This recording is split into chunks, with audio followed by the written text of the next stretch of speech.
Didn't, thank you. All right, so I'll just introduce that again, that this is the Edgewalker Cafe on February 10th, 2022, and our special guest today is Cindy Wigglesworth talking about spiritual intelligence. So welcome, everybody. From her book, SQ21, The 21 Skills of Spiritual Intelligence, I'm going to read the following paragraph and then ask for a moment of silence. And I think this speaks to the time that we're in and why we need spiritual intelligence skills and why we need edgewalkers. Tipping points are unpredictable, yet they do happen. A small but critical mass of people, by thinking and acting differently, created the European Renaissance. This Renaissance period in Western history ushered in tremendous advances in philosophy, religion, art, and especially science. Today, open-minded thinkers continue to help us move forward by embracing science, embracing silence also, embracing science, while simultaneously moving beyond the limitations of scientific materialism towards a more holistic understanding of what is real and how we can make sense of the world. So join me in a moment of silence.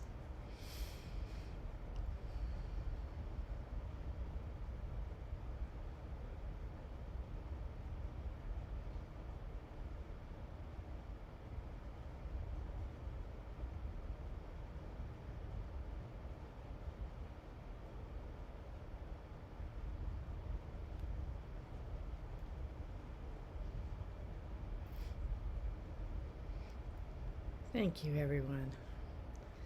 And now it's my great pleasure to introduce my longtime friend and colleague and collaborator and playmate, Cindy Wigglesworth.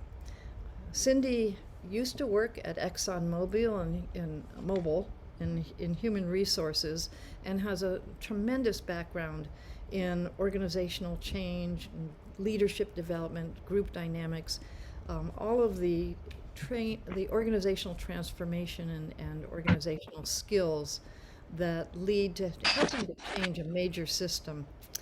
She left that company to work on spiritual intelligence and created the SQ21, the Spiritual Intelligence Assessment Instrument, wrote the book, SQ21, the 21 Skills, the book I just read out of, and has built a worldwide community of people who are certified to offer the SQ21 assessments and to support it with personal coaching and professional coaching, as well as systemic change in organizations. Cindy, it's our great pleasure to have you with us. Thank you so much. I'm going to turn it over to you now. Oh, thank you, Judy. It has just been such a wonderful thing that you and I got connected 20 some years ago. As I was leaving Exxon and starting my business and trying to research spiritual intelligence, and your guidance was invaluable in creating the tool that I will be talking about today. So a deep bow of gratitude to you, because this tool might not be here in the form that it is had you not been there to assist me back then.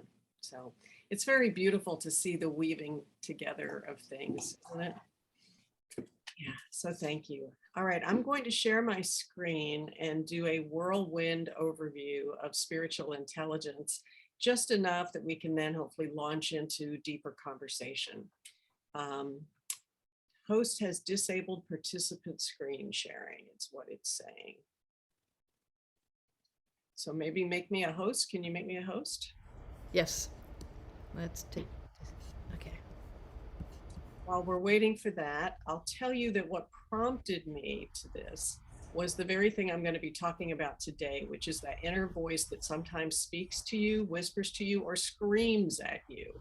And my inner voice started whispering and then talking and then screaming at me until I finally left Exxon to do this work. I decided it was either I was going to get to sleep again, or I was going to, or if I didn't do this work, I would never get to sleep again. So that's been my direct experience of what I'm about to talk about. Okay, so can you guys see my PowerPoint deck? We can, yeah. Thank you. Excellent. Oops. Well, we don't need to start with the questions, do we? Let me whirlwind backwards toward. We're flowing with it. Okay, here we are at the title slide. So I called this conversation Co-Creating the Future We Want as a subtitle, because I think what we share in common in the Edgewalker community is this desire to move into a better future. And we're straddling that divide between the present moment, which is beautiful and messy and sometimes also ugly. So it's this whole stew of stuff, and this future that we can imagine. So I want to describe a little bit how SQ interacts with the Edgewalker sort of role in the world. So I'll explain what is spiritual intelligence. I'll really very quickly review the SQ21 model, and then I'm going to focus in a bit on two skills that I think are most relevant. When we talk about intelligence and what is intelligence, I tend to like to define my terms, and not defining terms leads to messy thinking and arguments that don't need to happen. So I'm going to explain what I mean by my terms as best I can, and then we can have better conversations.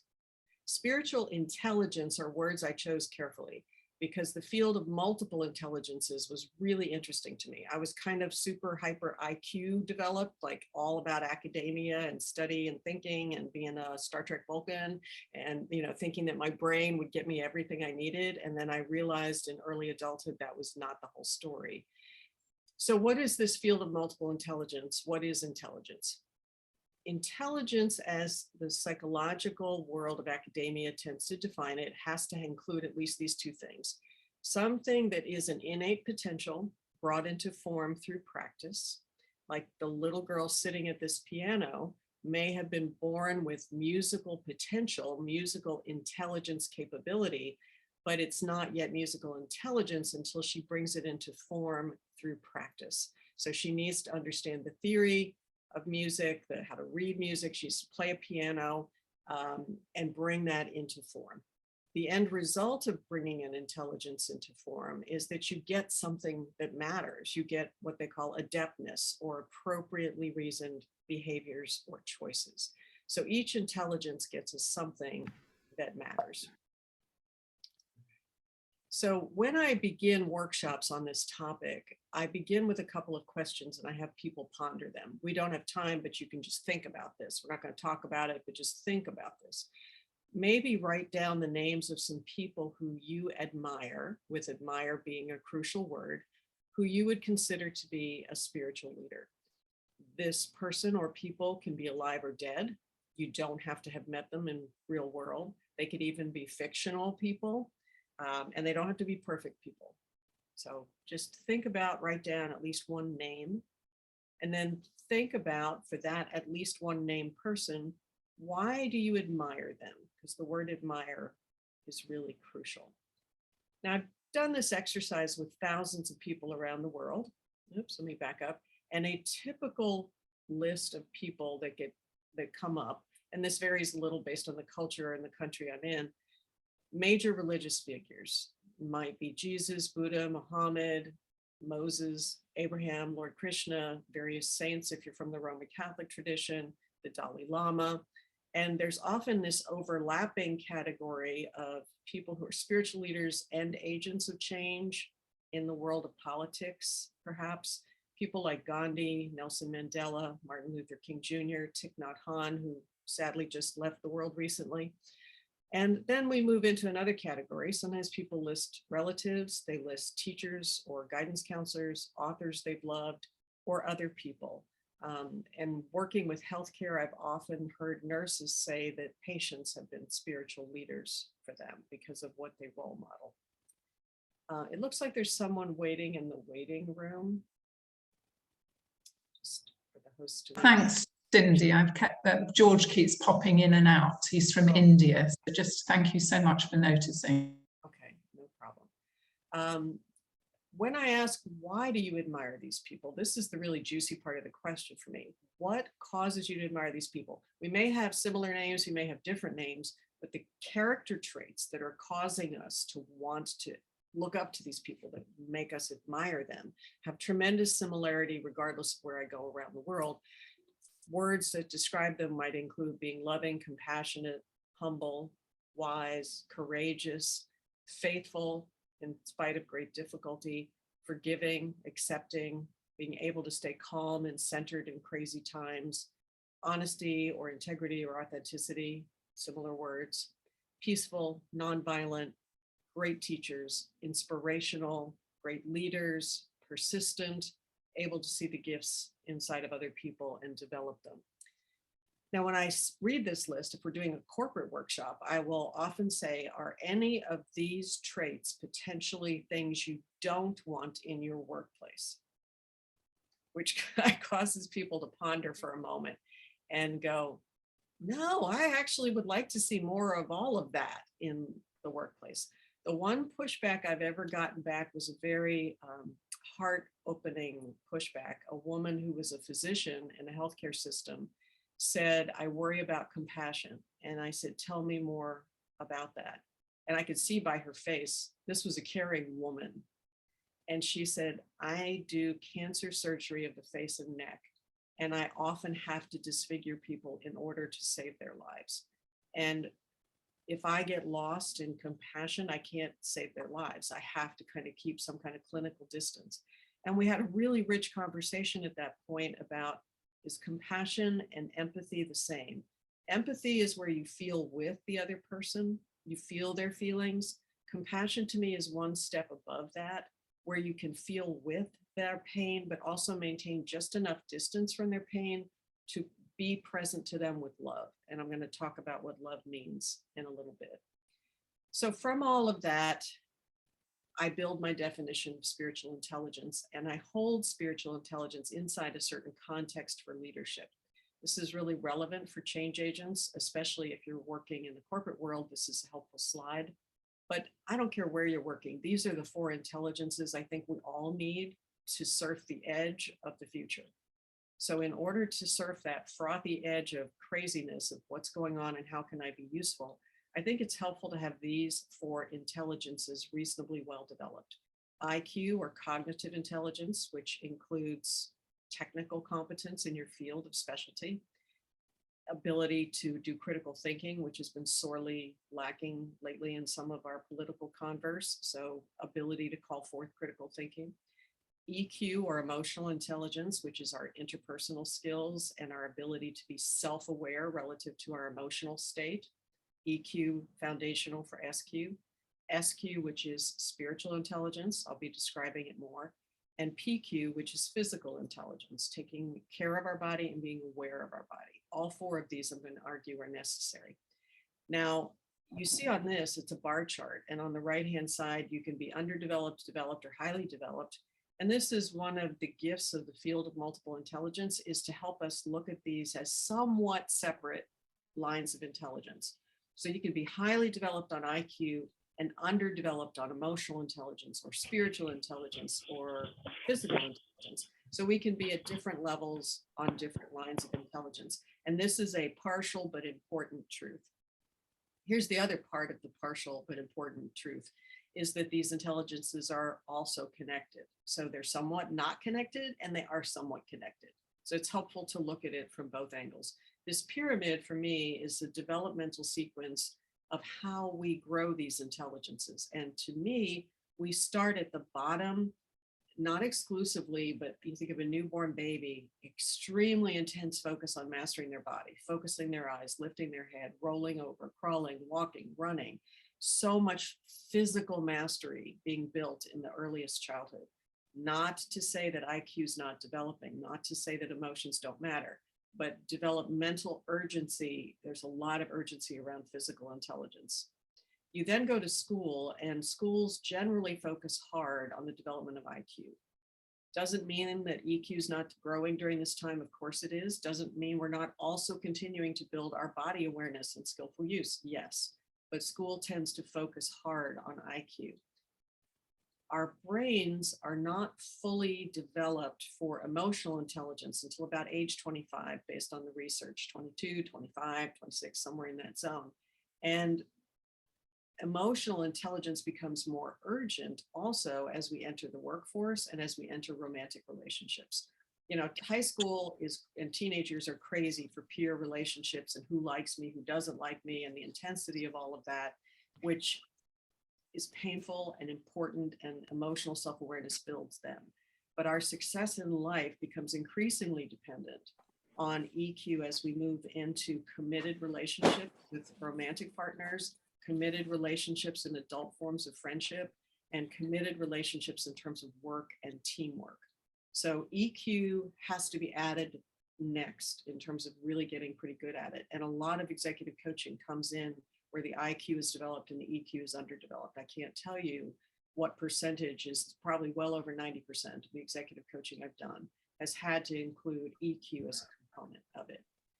From EQ, we can move into SQ, and you'll see in the skills listing when I get to it, that EQ includes empathy, SQ moves to compassion, and EQ is a foundation that allows me to become self-aware around my emotions. If I'm not at least a little self-aware around my emotions, I can't manage my anger. How am I ever going to handle really difficult conflict, which is what you start getting to when you move into the SQ level, being able to do that. So two charts, both partially true. The one that is the vertical lines, partially truth, and the one that is the pyramid, partially truth. Important other terms, and then I'll get into the more meaty part of this in terms of what's relevant for change for Edgewalkers. The word spirituality often trips people up. And if I say I want to talk about spiritual intelligence, they'll say, I don't want to get into spirituality and religion. And I say, great, fantastic, we're in agreement, it's tricky stuff. So let's talk about what we mean by these terms. To me, spirituality is an innate human need to be connected to something larger than ourselves, something that we consider to be sacred or noble, or something you might even call divine. In my way of understanding that, every human is born with this innate need in an Abraham Maslow hierarchy of needs kind of way. We may not have a chance to fully express that, but we all have this innate need. So I'm not going to get into a debate about who's spiritual and who's not spiritual. I believe we all have this innate need to be connected to something larger than ourselves. The question is, have we been able to live into it? Have we been able to live into that very high level Abraham Maslow kind of need? Religion is a structure that has been created over history to help us meet our spiritual needs. So, and Judy, you're welcome to share all these slides with people later if you would like to. Happy to send you a PDF that you can make available. So y'all can just relax and be present, because we're going to get to some complicated slides. So don't worry, you're going to have copies of them. Spirituality is an innate need. Religion is a structure, a system of holy texts, of rituals, of sacred community, of certain practices that people engage in, like meditation or prayer, to help us become more fully spiritual, to fulfill that need. So what is spiritual intelligence? To me, it's a set of skills. We're going to get to that in a minute. But what's the definition of what we're trying to get to? What is the goal that we're aspiring to? To me, all of those folks that we admire are embodying, if I boil it down to my way of thinking about it, is we're acting with love. But the word love is a very sloppy word. It is embracing everything from I love pizza to I love my children to I love my God. You know, there's this huge spectrum of what do we mean by love? Philia, you know, agape. You can use fancy, difficult words, but I don't want to use fancy, difficult words. So I found this definition from the East that instead of saying spiritual ability is the spiritual intelligence is the ability to act with love, I use this definition to help guide me. And the parable from the East is that love is a bird with two wings. One wing is wisdom, the other wing is compassion. If either wing is broken, the bird cannot fly. And the first time I saw that, it gave me goosebumps. It had that feeling of this is what you're looking for. Simple, elegant, the best of the mind center, the head center wisdom, the best of the heart center compassion, coming together through our bodies, thoughts, words to deeds, to express love in the world. So spiritual intelligence is the ability to act with love, meaning wisdom and compassion. So here you get to the actual definition. Spiritual intelligence is the ability to behave with wisdom and compassion while maintaining inner and outer peace, regardless of the situation. Now, I usually have this as a sentence. I put it in bullet points here to make it a little bit easier to track. We have to behave, not just think we love people, which is easy to do, relatively speaking, when you're meditating out in the woods and you feel all connected to life and you say, oh, I love all people. And then you go to the grocery store, or then you get on the freeway, or then you engage over a holiday dinner with your family members and you go, oh my God, people are crazy. So it's, can we find it in ourselves, the ability to behave with love, wisdom, and compassion while maintaining inner peace and outer peace. Outer peace we can fake. Inner peace is the real deep work of unseating our ego triggers so that we are calm and can sustain this wisdom and compassion, even in difficult situations. Obviously, this is a pretty saintly level of attainment, but for me, it's become my North Star. This is what I'm trying to do. Oops, there we go. Let me look at my time. I probably need to pick up the pace a little bit. Yeah, so each of these words, compassion and wisdom, are worthy of their own conversations. I will just say that as a simple hierarchy, we don't have time to go too much into description about these, but at the bottom of this hierarchy is apathy, or even worse, antipathy, where I'm disliking you without even knowing you. From apathy, we move to sympathy, which is more in line with pity. It's like I'm separate and superior and feeling bad about you.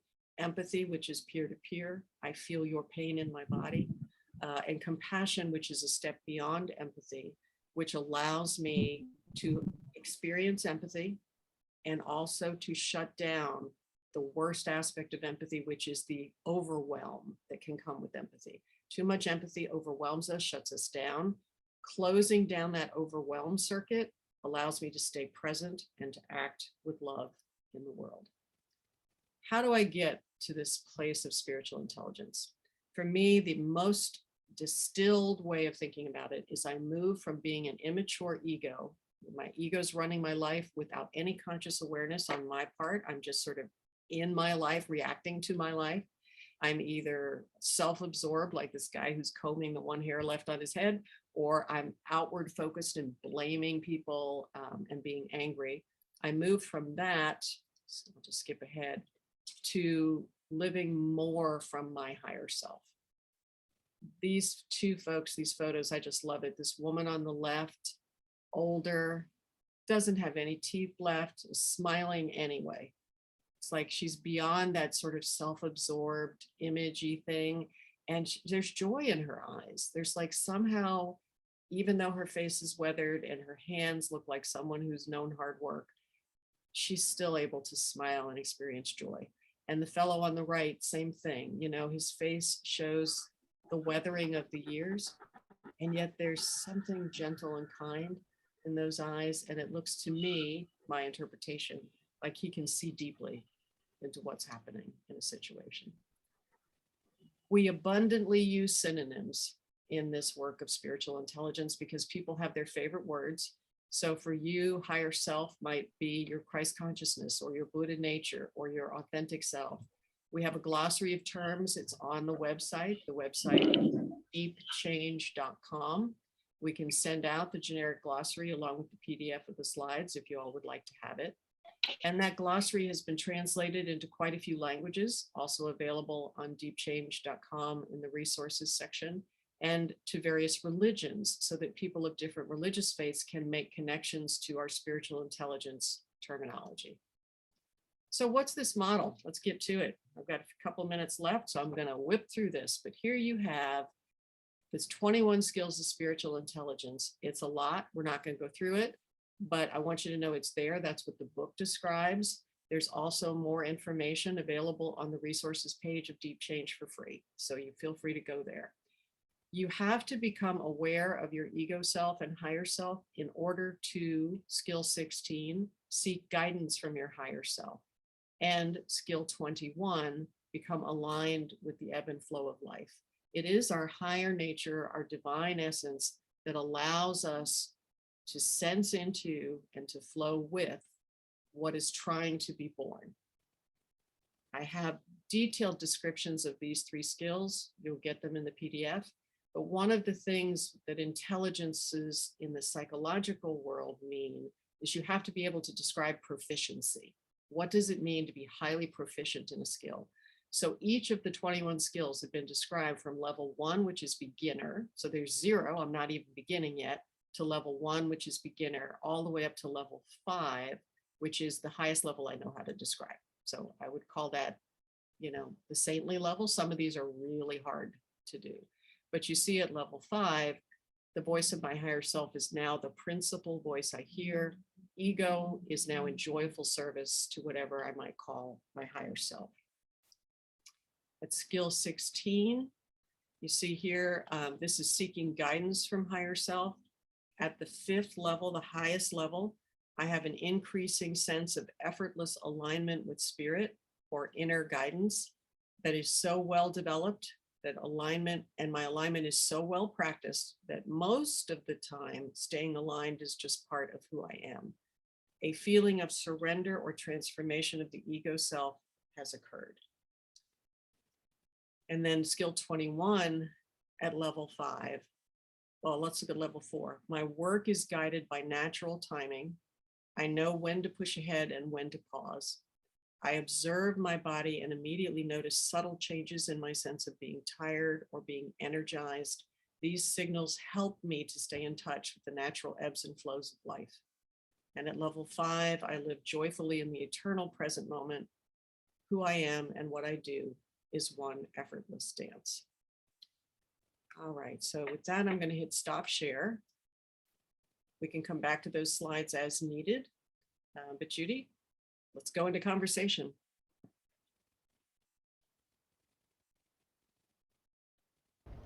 Sorry, I needed to unmute. Cindy, thank you for that fire hose approach to but the point of these webinars is to whet the appetite for understanding more, learning more, and telling people where the resources are. So you've done that so beautifully. Thank you. And as I listen to what you're saying and think about where the world is right now, and we talk about people who are wanting to build that bridge between the spiritual world and the material world, which would absolutely require spiritual intelligence in order to do that. That's our name for edgewalkers, as people who walk between those worlds. And my sense that edgewalkers are more needed today, especially as it looks like we're coming out of the pandemic. It looks like some real big questions have been raised around our systems breakdown and the need for systems transformation. So what do you see the link between these macro changes and the inner changes that we need to make as individuals, and the role of spiritual intelligence and the development possibilities? That's a long question, but what is the connection between my inner growth, what's going on in the world, and what spiritual intelligence can do for us? It's a beautiful question, and it gets right at the guts of what we're all dealing with. So I will answer it from my experience and perspective, which is all we can ultimately do, right, is speak to our perspective. But it has been a painful last decade for me in several ways. And I have found there is a price to pay for growth that I often consider it painful, right? So the way I would describe it is painful. And yet I wouldn't not have had those painful experiences. So I'm a little cautious with how I even word that.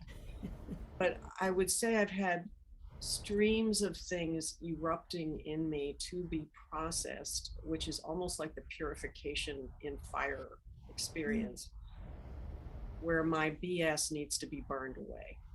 And the most profound, painful BS that has come up for me to burn away has been my cultural programming as a white American. And as I have experienced and paid attention to everything from Trayvon Martin forward, and for those of you who aren't in the United States, Trayvon Martin was a teenager who was shot to death because he was wearing a hoodie and walking back from a convenience store at nighttime, and a white vigilante thought he was a criminal. And the white vigilante ended up not being charged with murder, but ended up suffering other consequences eventually. But to me, my naivete came up in my face because I had been in human resources, I had been an affirmative action officer, I had done equal employment opportunity, I had been a contributing member of, social justice communities. And I'm like, I really thought after the 1960s we were on a trajectory of healing, which included Barack Obama being elected president and me going, yay, I was right, we're getting better. And then all of a sudden I realized the backlash that created and how much we weren't really better. And that required me to give up cherished illusions about my country and about myself. And the worst ones were myself. The first ones that were really painful were giving up illusions about the country. But the second one was thinking that I knew enough, and I clearly didn't know squat. And my ignorance had been deliberately created by a society that kept me isolated from people of color. So my experiences of the political difficulties we're now in similarly bringing up for me all my harsh judgments about others and so sure that I'm right. And in a complicated way, needing to discern where do you take a stand against evil and call it evil, as opposed to getting trapped in the we love everybody place, which is one of those spiritual places we can get to where, oh, we need to understand that even though that person is a police officer who is clearly unevenly enforcing the law, he's got this and she's got that and whatever. Well, okay, I can love the person and abhor and set boundaries around the behavior. So I love you in the sort of distant way of loving all humanity, but what you did was wrong. And yes, you committed murder. And yes, you need to go to jail for the rest of your life for what you did. So it's like that stew for me is where spiritual intelligence, I told a friend of mine, I teach what I need to learn, right? So I started this journey 30 years ago, knowing I needed to really work on this 30, 40 years ago. Had I not done all that work, I don't know how I would have gotten through the last 10 to 12 years. I hope that answers your question. It does. Yeah, I think it's so important to see how this is all tied together, the internal work and our external work in the world. We're here for a reason. And people who consider themselves edgewalkers feel called. And you have such incredible ways for developing that spiritual intelligence. But so let's just say in this specific example of being a social or a spiritual activist, what recommendations would you have for edgewalkers to begin developing more spiritual intelligence than wherever they are now? Yeah, it's so tricky. So I'm going to share screen a little bit. Let me go back to doing that, and I'll get to the 21 skills and I'll answer the question.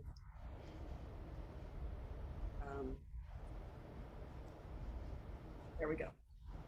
You see there's 4 quadrants here.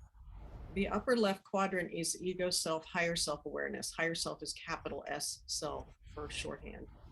Being aware of our own worldview, meaning the perspective I hold, which is inherently limited, partially true, but inherently limited. Being aware of my own perspectives, being aware of my purpose in life and living to that, being aware of my core values, updating them if I'm not happy with them, and living my values. Boy, that's hard. And complexifying my inner thought process, because lower stages of adult development, and anybody who doesn't know adult development theory, it's super helpful, tend to either or everything. Either I'm right or you're right. When you get to the and, a really useful and, to say, in what ways am I seeing things accurately, and in what things are you seeing things more accurately than I'm seeing them?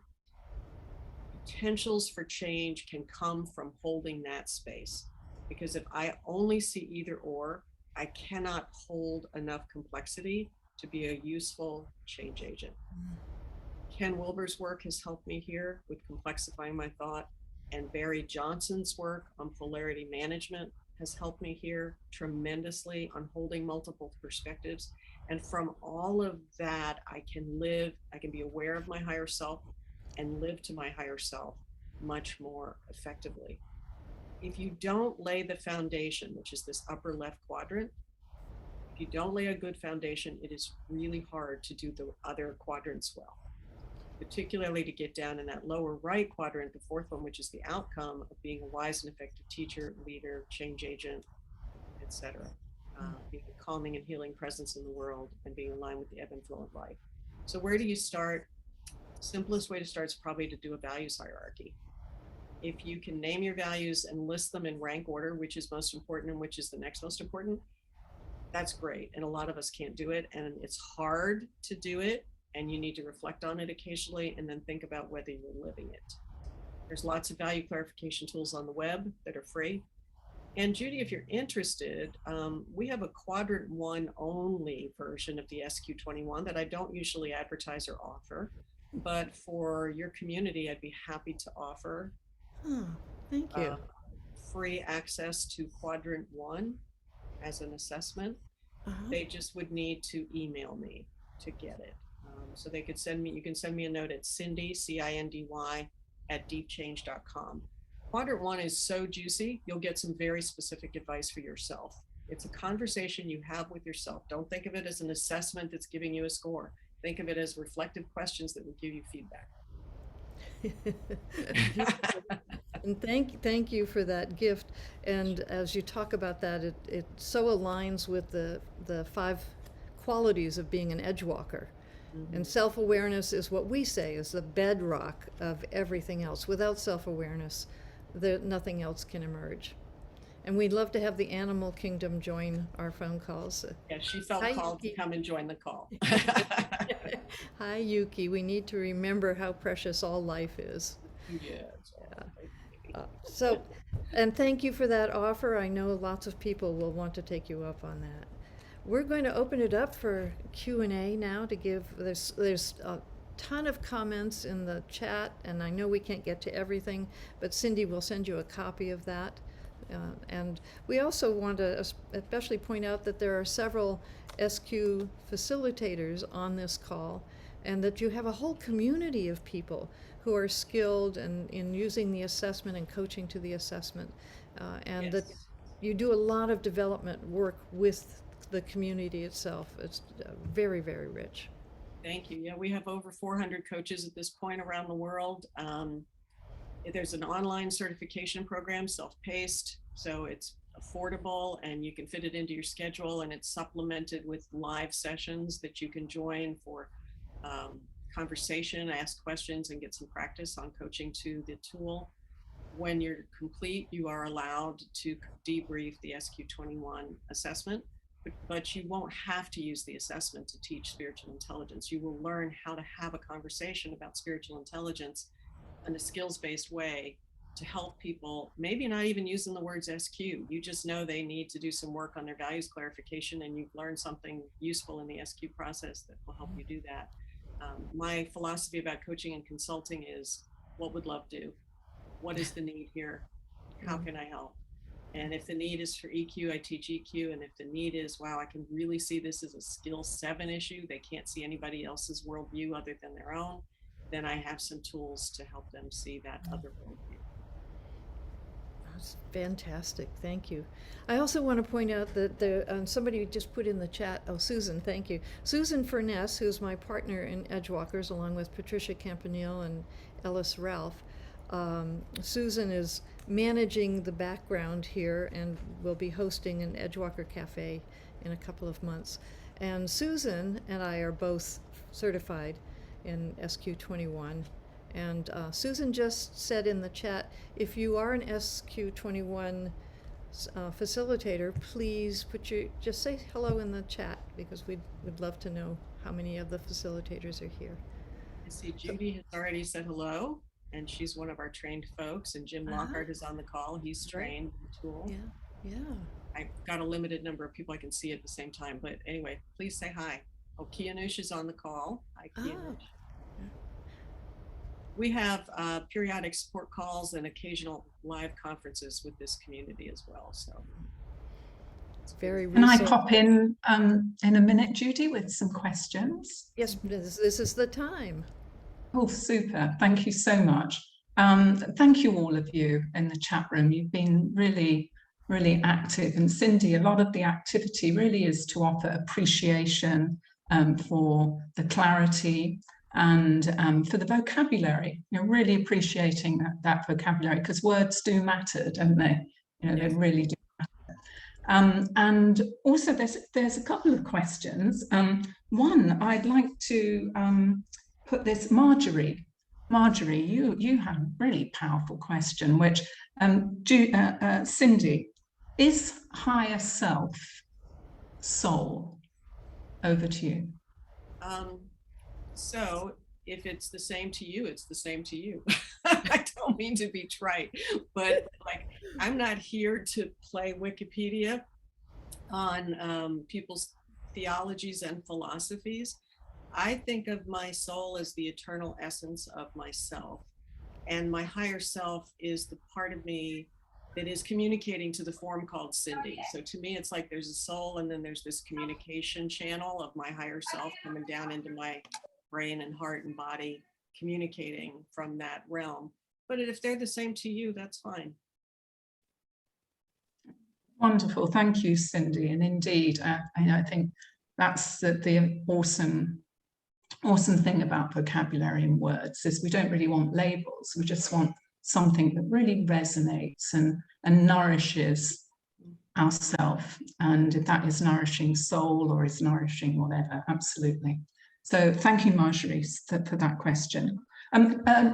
Cindy, there's also some you know, as you would expect, some sort of questions around the hierarchy. Do we really need the intelligences placed in a linear line or in a triangle or one above each other, etc.? So there were a couple of people bouncing around with that as you know, great energy at the beginning of your presentation, and then others came in and said, but this is this not just to show us the process of development through life? And in that vein, June from UK, June Boyce Tillman, came in, I believe it was you, June, and said, you know, but you know, if it is indeed to do with development process, isn't SQ quite high in young children and babies? So therefore, doesn't it show up very young and much maybe be suppressed? So there's a lot in there, Cindy, but it's really about the hierarchy of the intelligences and development. Over to you. Sorry, Susan, can I just clarify that with young children, I mean, for example, they will hear the flowers talking, they will hear the trees speaking, and it seems to me that declines. We teach that out, and so it is there, but it's lost. So I prefer models of interlocking circles, which in a sense interlock with one another, and at various times in our life we're closer to one than the other. And I actually think that the children are closer to SQ, and as Cindy has indicated, the concentration on IQ in schools actually then obliterates their innate SQ. Okay, thank you. I love this question. You are just, I could have like sent you that and said, would you ask me this question? I love this question so much. Thank you, Cindy. You're welcome, June. It's wonderful to see you again. Nice to see you. Yeah. So an intelligence is a skill. You can be born with this incredible natural gift to music or natural gift to art. But how do you express it in a dualistic reality without engaging in the dualistic reality?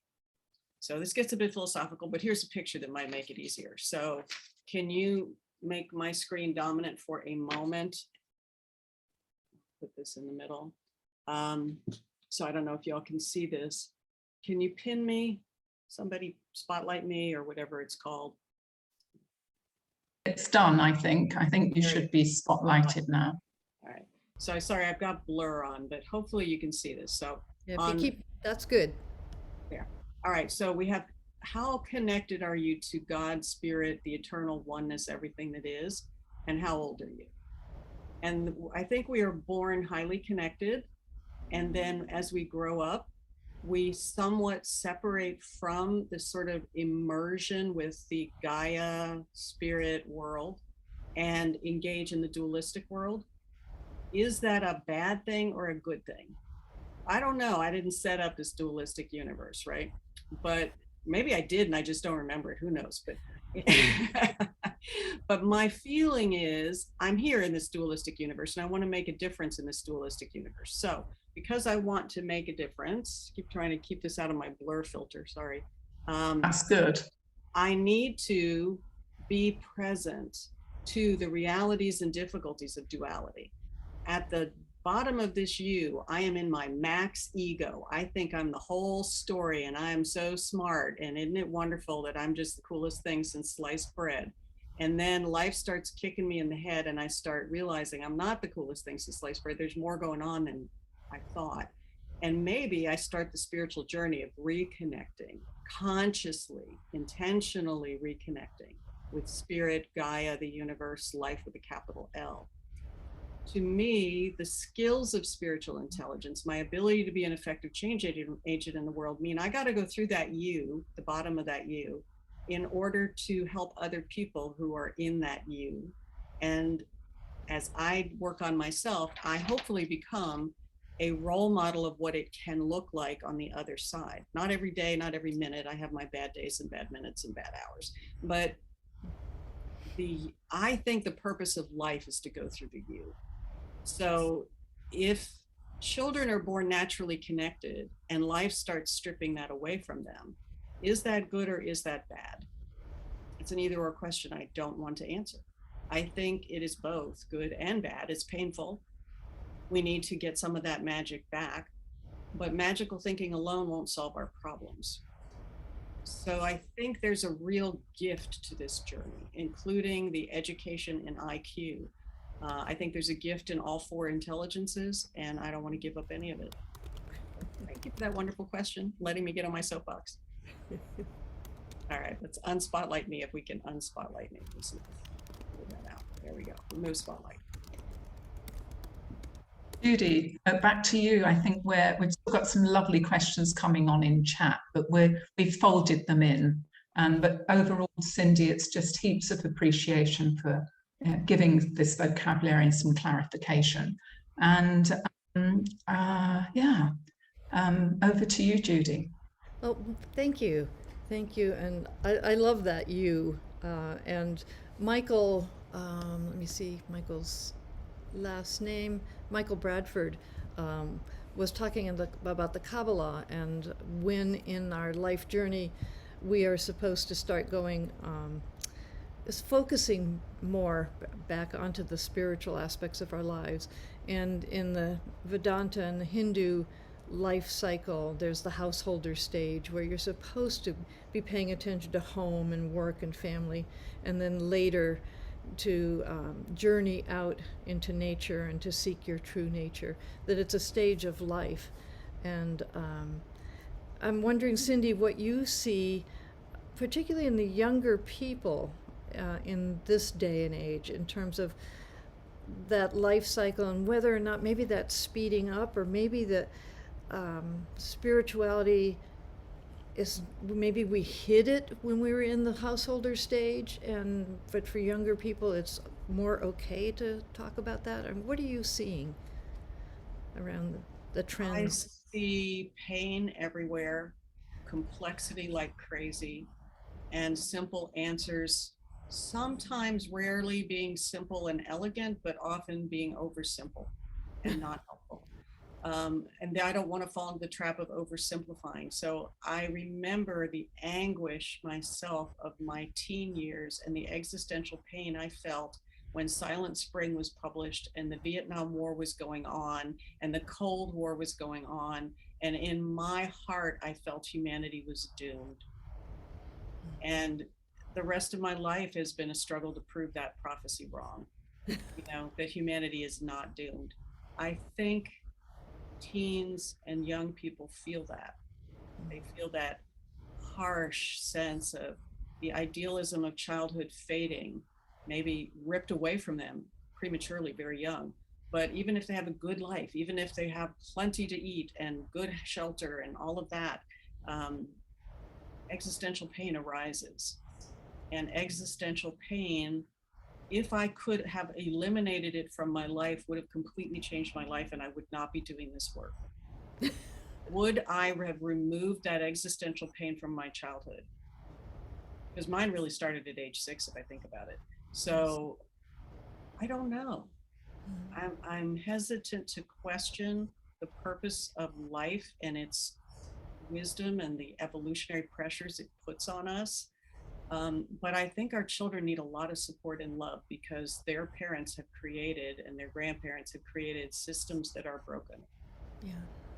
And so, how do we participate in helping them become the agents of change that they can be to keep creating beloved community? My goal is still in my vision, a beloved community of the future. I don't know if I answered that, but that is the answer I have.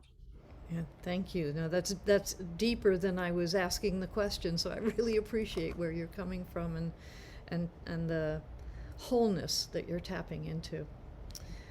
So yeah, what I've noticed more, especially more recently, the last 3 or 4 years, is young leaders who are not keeping that existential pain quiet to themselves, but creating movements and really getting active in the world and hungry for spirituality and spiritual intelligence. So they may be young and developing it, but there's a desire to do that. And that's hopeful. What I love about the skills-based approach is if you were a teacher, you could look at those 4 intelligences, and there's even more than that. There's musical intelligence and spatial intelligence and so on, but you could look at those 4 core intelligences and think about what is age appropriate for my 4-year-old, 5-year-old, 6-year-old, because you can teach these skills in age appropriate ways at the lowest level that they, can attain at that, whatever's the level they can attain next. What's the next step for them? What's the next step for them?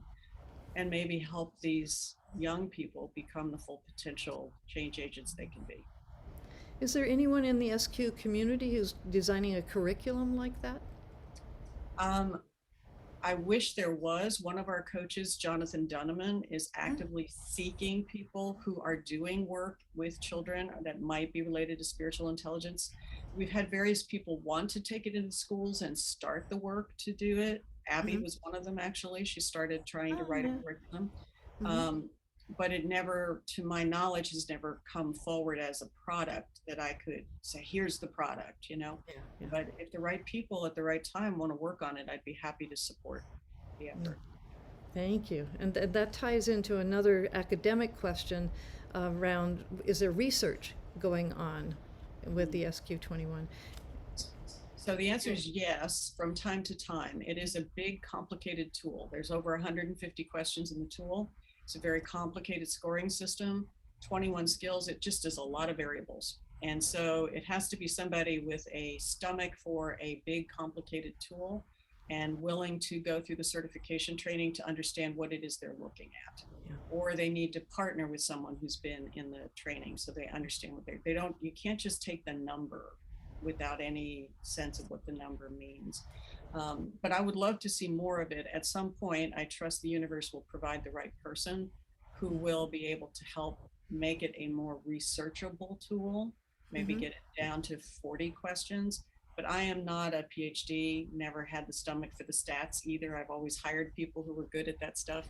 So at some point, the right person will come forward with a PhD kind of training who can help really move that to the next level, because most of the people who come to me to do research I have to turn away because they're not able to handle the complexity of the tool. Thank you. Well, Judy, I have a simple question. I see a lot of people wanting to build SQ, EQ, but then they don't make an impact in the world. So is there a challenge? Is it a parallel path that you develop your SQ while beginning to engage with the world? Does that make sense?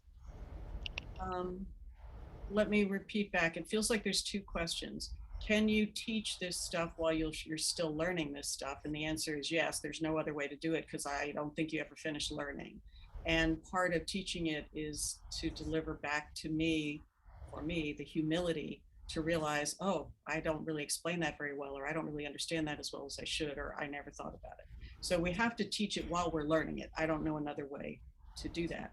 And whether or not it's making an impact in the world, I would say, I don't know if that's true, because I don't know the ripple effects of changing one person, having that one child, that one adult now understand something they didn't understand.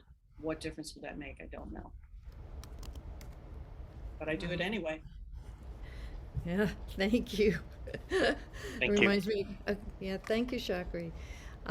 We do need to wrap up, and I want to just do some quick announcements and ask you, Cindy, do you have any announcements of anything or anything you want to share if people want to follow up more?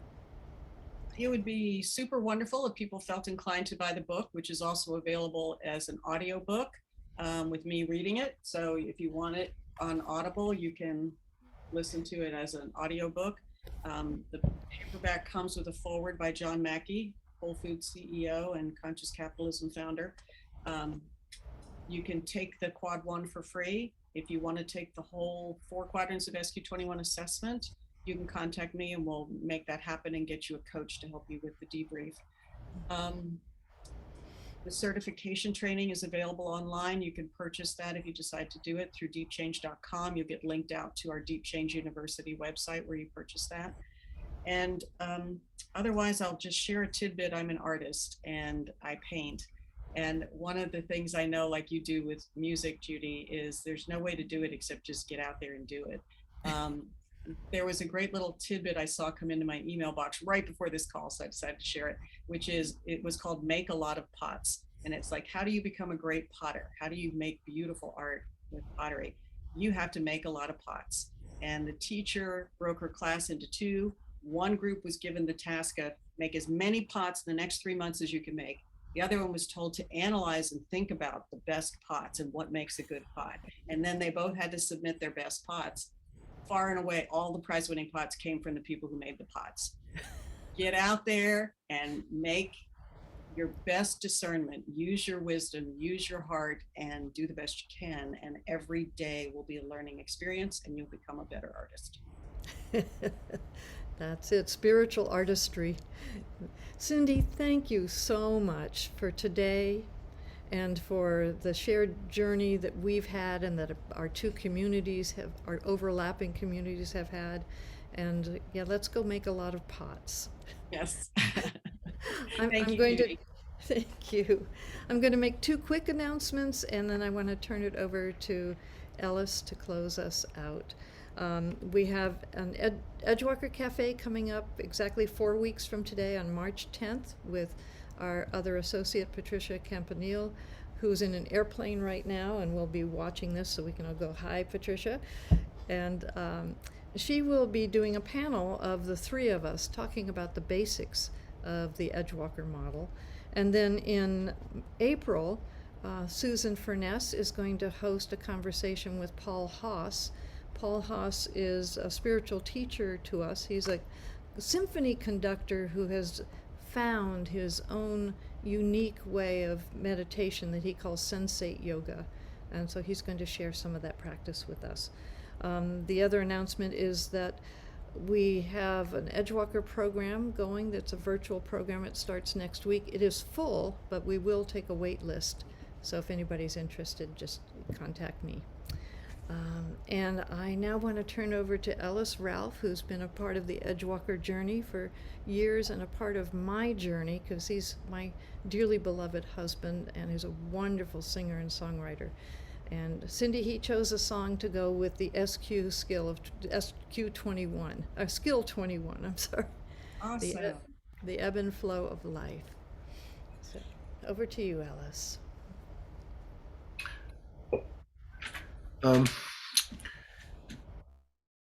I enjoyed a reference that I could relate to of being sometimes connected to my higher self and to clarity and to creativity, and then sometimes just falling down or falling off or whatever you want to call it. And I know I need to do more work, but I sort of externalized the blame for that and blame my fickle higher self.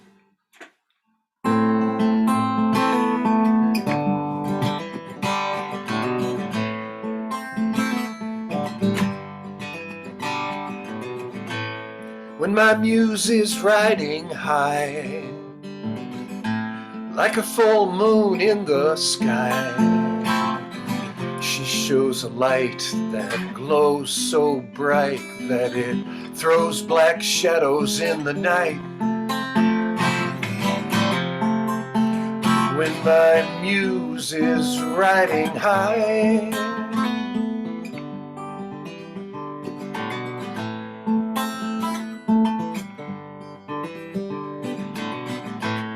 when she hides behind the clouds,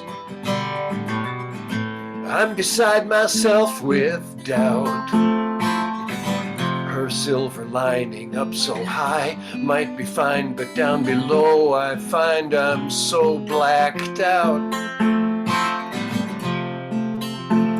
When she hides behind the clouds,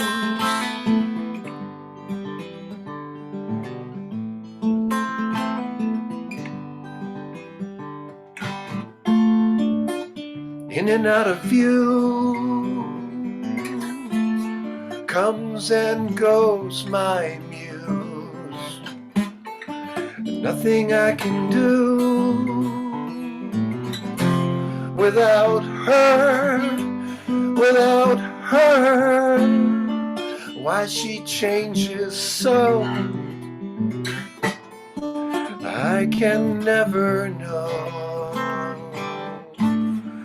Nowhere I can go without her, without her.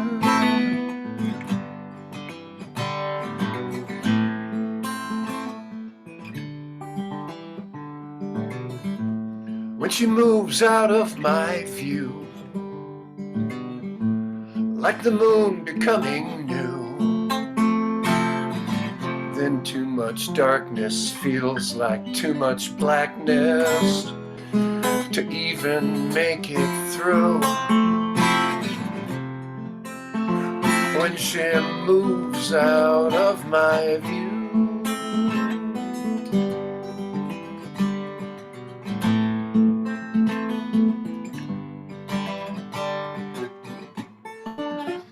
in and out of view,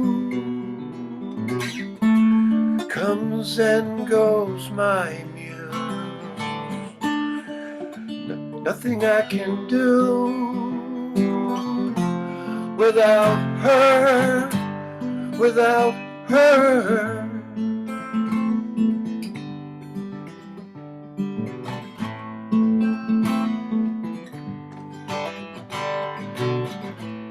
When my muse is riding high, like a full moon in the sky, she shows a light that glows so bright that it throws black shadows in the night. When my muse is riding high,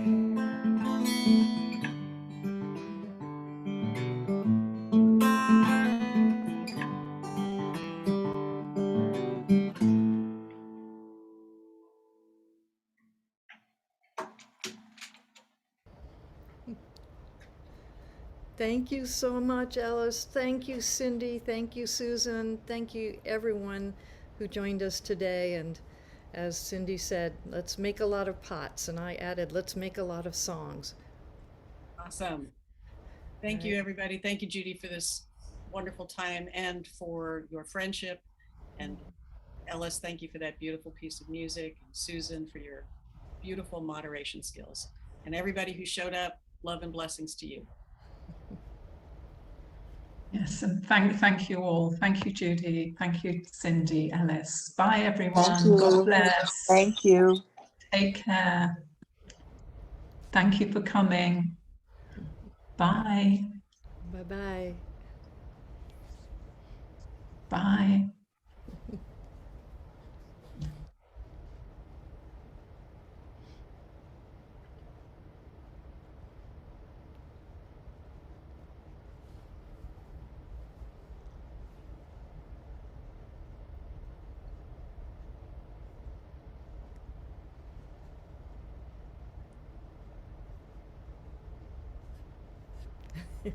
We have a couple people on their phone who may not be on their phone. Oh, did we lose Cindy?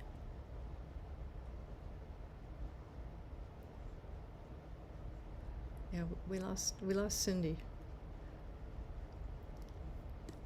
You're muted, Susan. Sorry, I'm using two fingers here. I'm just seeing if I can put this lady in the waiting room. There you go. Okay. There you go. We're done. Okay. All right. No, we lost Cindy, but maybe that's good enough. Yeah, she said she had another call, so maybe because we went over 10 minutes, she had to run. But Yeah, there's some maybe. lovely comments for her in the chat, but that will be collected with the recording, won't it? Right, yeah, and I'll send her a copy of the The chat. recording's still on, so should we take recording off now? So